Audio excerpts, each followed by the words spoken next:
Hello everyone, welcome to the Scumdog's Kennel. I'm your host, Chris Williams, and in today's Cryptid Corner mini-episode, I have a couple of wilderness stories involving Bigfoot sightings. True giants of the woods, folks. So we're going to enjoy both stories with this first one right here. Eerie screams in the Blue Mountains, 2017 close encounter near Paul Freeman's Bigfoot filming site, and hear exactly what the witnesses had to deal with as they encountered this mysterious creature, folks. So let's get into it now.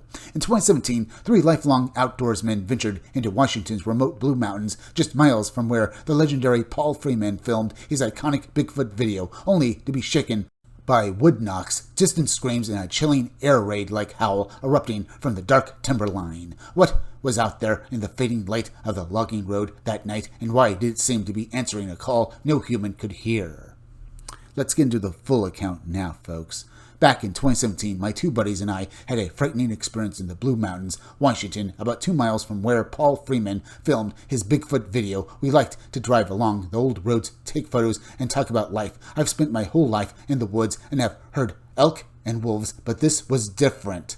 We were hanging out in the back of my truck when we started to hear what sounded like wood knocking and distant screams. This went on for about 20 minutes, and the whole time we were there, it felt unsettling. Eventually, we decided to leave. At this time, we thought it was just a guy chopping wood or something, and the screams sounded like loud cows.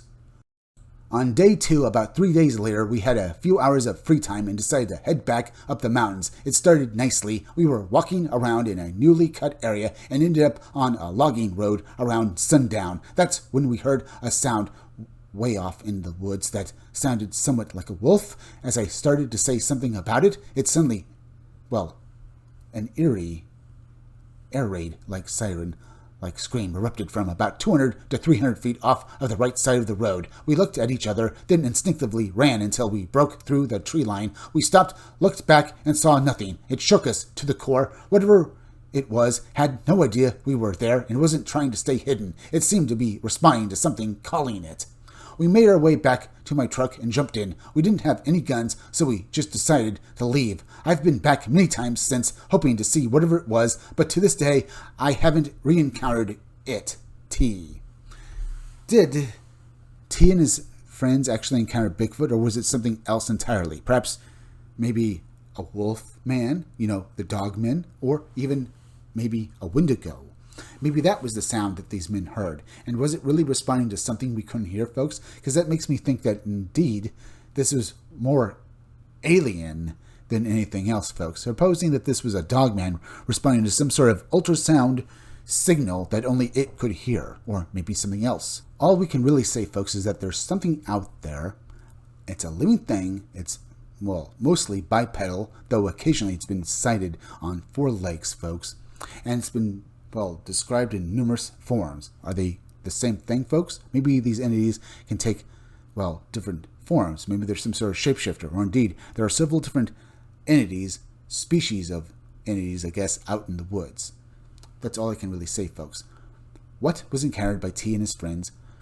I think the first encounter, this encounter with these wood knocks was probably a Bigfoot. This other encounter, though, it could be a Bigfoot or something else entirely. Perhaps a dogman encounter, folks. Or even Wendigo, but I hope it was Dogman, because I think I'd rather encounter that than the other thing. Either way, folks, let's move on to the next story. Hartford, Glen's hidden giant investigator recalls earlier brush with the unknown in Maryland woods. Let's get into the account now. As a seasoned private investigator looking back on a childhood spent exploring Maryland's wild trails, one terrifying afternoon still defies explanation. What massive, 2-legged creature thundered toward me through the massive, marshy woods of Harford, Glen, leaving only oversized footprints and a lifetime of questions in its wake? I was a private investigator for almost 15 years, and now I'm 50 years old. However, what I'm about to share happened when I was a child. I grew up riding horses in the woods with my friends, and since my brothers rode dirt bikes, I also learned to ride those. One day, the 3 of us decided to ride on a dirt bike through the woods in an area we knew well called Hartford Glen in Maryland. Since we were small, we could all fit on the bike. At one point, I wanted to get off, so I did, and my friends took off down the trail. So far it sounds normal, folks, but, with what this guy was about to encounter, it was anything but, wasn't it, folks? It was going to get truly bizarre. So let's continue. As I stood there, I suddenly heard a loud thud, and I could feel it. It was a heavy object. Having an experience with horses, I knew what a 1,500-pound animal felt like when it stomped its feet. This sound was different. It was a biped, two-legged. I heard a series of thuds and the sound of brush moving, and the noises were getting closer to me. I felt instant fear. I've never been afraid in the woods, as I had ridden my horse there many times alone. But this was different. Panic set in as I realized something significant was running towards me with long, heavy strides. I took off running down the trail, screaming for my friends. I managed to catch up to them on the dirt bike, shouting at them to stop. When they did, I jumped on and yelled, "Go, go, go!" We sped back up the trail toward my friend's house, which wasn't far away at all. I was terrified, absolutely terrified. They had to take me home afterward. Which I imagine they had to, folks. And not to mention, it probably was a good idea for all of them to go home, because God knows what that thing actually was. Now, it could be any number of cryptids, folks. Could it have been a bear as well? Perhaps, but I'm not quite sure. Are bears prevalent in this area?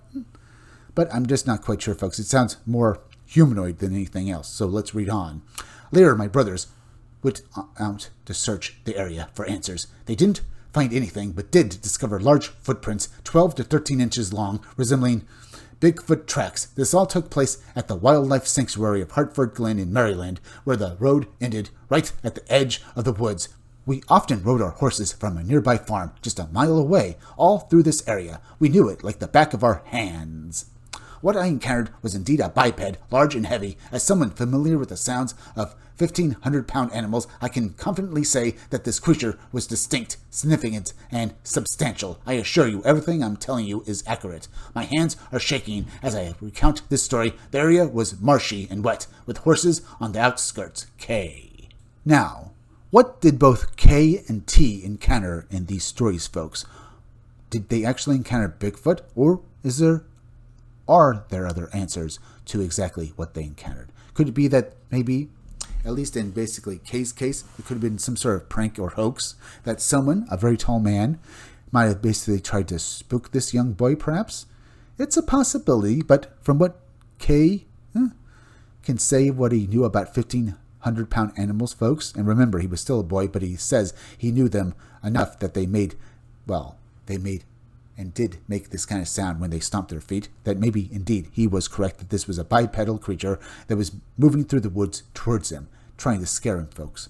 Now, the answer here, or a possible answer I could guess, is maybe this creature wanted K out of its area. If it were a person, folks, it would make sense. Maybe it was a nearby farmer, or maybe even some sort of criminal, and they wanted him out of this area because they were doing something on it. If it were a farmer, maybe he was growing something and he didn't want some kid trampling on it. And if it was a criminal, like basically maybe he was growing marijuana, perhaps, maybe, that's also the same answer, but also he didn't want to basically be arrested by the police. But from the sound of K's story, folks, this entity was too large to basically be a man. And what about T here, folks? He also encountered things that we just don't understand. The thing with him, folks, is he had his friends with him when they heard this god-awful scream out in the woods. So they all heard it, and I would love to hear their descriptions of it as well, folks. But was it possible that this scream really was responding to some sort of signal that only it could hear? And what about the earlier account of this guy basically hearing wood knocks out in the woods with his friends? Is it possible they encountered both Bigfoot and dogmen at the same time, or maybe even the Wendigo, or even pale crawlers out in the woods, folks, but he didn't actually physically see them? All we know, folks, is that these encounters are happening. Now, some of them, some of the stories we have probably read through over the years, folks, probably are just hoaxes or maybe misunderstandings, but not all of them. And what these people encountered, I have to say, probably is real. So I think there really are things out in the woods, things we do not understand, both basically physical and maybe even fairy, folks. But that's just me. Anyway, we're at the end, so please go subscribe to my YouTube channel, Read Comics They're Bad For You. You can use the YouTube link down below in the descriptions of the chat to go subscribe to me.